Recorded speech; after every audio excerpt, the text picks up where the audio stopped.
Evening peeps, good evening everyone. How are we all doing? Hopefully you're all doing well. Don't forget, if you're new to the channel, please hit that subscribe button. Don't forget as well to like and share the vids. Also, don't forget to put in your diary that we are doing a Monday session live tomorrow, 8 o'clock.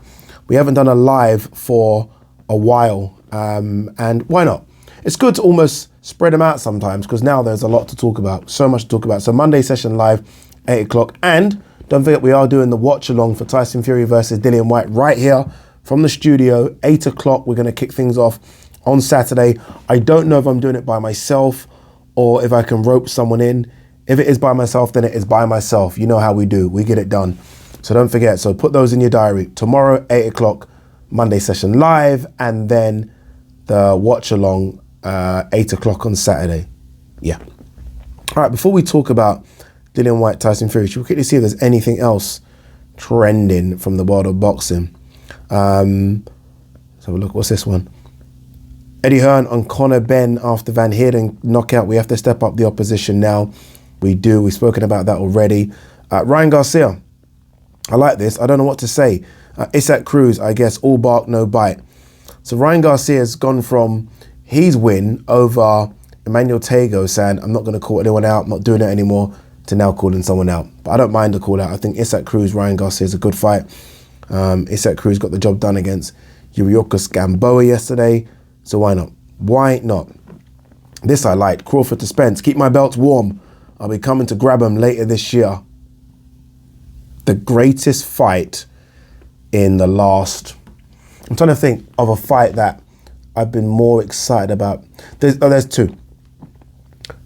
Canelo Golovkin 1, or Golovkin Canelo, and Kovalev Ward, both of them. In terms of that feeling like I'm watching something special about to happen here. Like genuine, like Kovalev Ward was 50-50. Canelo Golovkin, maybe Golovkin was a slight favourite, and Errol Spence Crawford, 50-50. There's not many of those. Like all the big fights that we think are big, there's normally a kind of a wide favourite. Don't get me wrong, you're still excited, you're still watching it, and you're like, oh my God, but Crawford Spence is a genuine 50-50 fight. Like genuine 50-50 fight. Did you see there was a little skirmish between Jamal Charlo and Benavidez at the Spence Ugas fight? Just fight. Like not outside the ring, just fight in the ring. I mean, it's a fight that should happen. I don't know. They're both now fighting different opponents. Just fucking fight each other. Isn't Benavidez fighting David Lemieux? I don't know who Charlo's actually fighting. I'm sure. Who's Charlo fighting? I can't think. Didn't he recently have, I always get the Charlos mixed up. Which one's the most aggressive one? Is that Jamel? Didn't one of them have sort of an issue with like getting arrested or something? I don't know anyway, but let's just see what those guys do. All right, let's talk about Tyson Fury versus Dillian Whyte, less than a week away. I'm still shocked that, like, if you were to have asked me, like, can any of Tyson Fury or Dillian Whyte do 90,000+ at Wembley without AJ, I'd have said you're mad. No. I would have said both of them have to, one of them has to be fighting AJ. Ain't gonna happen. And AJ is nowhere to be seen, and Tyson Fury is taking on Dillian Whyte, and it has been sold out. 94,000 people will be there. Yes, the undercard isn't great. Yes, the pay-per-view price is a bit high. So what? So what? This is one that gets us excited, right? This is a big fight. It's a homecoming fight for Tyson Fury. Dillian Whyte's been quiet up until now. He done his press conference, which was no doubt contractually obliged. Yeah, he's fulfilled those obligations, and now he's ready to rock and roll. He looked quite thick on the press conference, didn't he, as well? He's clearly put on some weight to try and deal with the size of Tyson Fury, which is going to be difficult. Look, Tyson Fury is a favourite in this fight. There's no two ways about it. I'd probably say it's like a 75-25, maybe even 80-20. But Dillian Whyte will bring it. He will. And I somehow feel like this fight all depends upon how Tyson Fury fights. If Tyson Fury fights like he did against Klitschko, then Tyson Fury, I think, wins this quite easy. It could be very reminiscent of when Tyson Fury beat Derek Chisora the second time round. To Derek Chisora, that kind of ball, that matador going forward.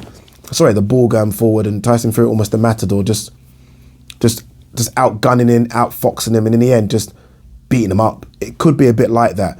I do think, though, that Tyson Fury doesn't exist anymore. I think he's now a lot heavier on his feet.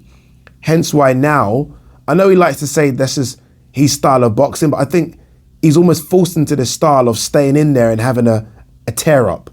I don't think he's as fleet-footed as he once was.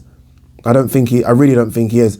So I almost feel like he almost stays in the pocket longer than he wants to, but we've almost tried to say, oh, he's doing that because he can do that and, you know, he can do everything. No. Don't get me wrong, he can still box. Like, I'm not taking it away from him, but I think he has to stay in the pocket a bit more now. And I think that almost plays into what Dillian Whyte wants him to do. Dillian Whyte wants this to be a rough and tumble fight. Don't get me wrong, Fury would accept it as well, but that's the only way Dillian Whyte can win this fight, is if he gets up close, if Fury's not on the bike moving and, you know, jabbing and using that wonderful jab he's got. If he's doing that, then he's going to win the fight comfortably. If he's not, and Dillian Whyte gets in and starts landing those big left hooks, then, boy, then anything is possible in this fight. It really is. Dillian Whyte's ready, you know. Dillian Whyte's ready, people. He really is. And I don't know how lasting the damage. And look, Dillian Whyte's taken a lot of damage in his, you know, recent fights as well. He took a lot of damage in the Chisora fight that he knocked Chisora out. You know, he still took damage in that fight. Obviously took damage in the Povetkin fight. He's taken damage. But no one's taken the kind of damage that Tyson Fury's taken. It's maybe because Tyson Fury always gets up and he looks okay, but man, Deontay Wilder's landed some massive right hands on that man. Now, there's two things here. Is Deontay Wilder, is he not the biggest puncher we've ever seen? Because if he is, then those punches are going to do some damage. And sometimes, I mean, that damage can catch up to you in the most random time, and it could be Dillian Whyte's night because of that. It honestly could be. Look, for all intents and purposes, Tyson Fury looks like he's in great shape. I saw David Adeleye yesterday, and he spoke about Tyson Fury being in great shape. So, and David Adeleye was part of the sparring team. So, look, maybe I'm reading too much into it, but all I can picture is that right hand Deontay Wilder landed, which would have killed anyone else, that made Fury's body wobble. You can't keep taking those punches. And, you know, he's taken a few of those now. He's able to somehow walk through them, but it will catch up to you. It really will. And maybe this is a perfect time for Dillian Whyte to be fighting him. Maybe. Again, if I'm, you know, picking a favourite, I would always go towards Tyson Fury. There's no way I'm sort of backing against or betting against Tyson Fury again. I've done it too many times and he's made me look a bit silly. But yeah, I give Dillian Whyte a very good chance. But look, Tyson Fury is the lineal champion, the #1 heavyweight for a reason. But we'll see. I do wonder if the layoffs help Dillian Whyte a little bit as well. Remember, he was supposed to fight Otto Wallin.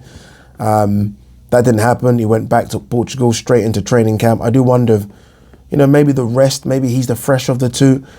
I guess there's a difference between being really fresh and then just being out the ring too long. And I think he might have timed it perfectly. But we'll see. Fight goes down in less than, a week's time, 6 days' time. There's going to be a press conference, I think, on Thursday. I'm going to that. I think there's obviously then the weigh-in on Friday. I'm going to that. But the fight, we're doing this here.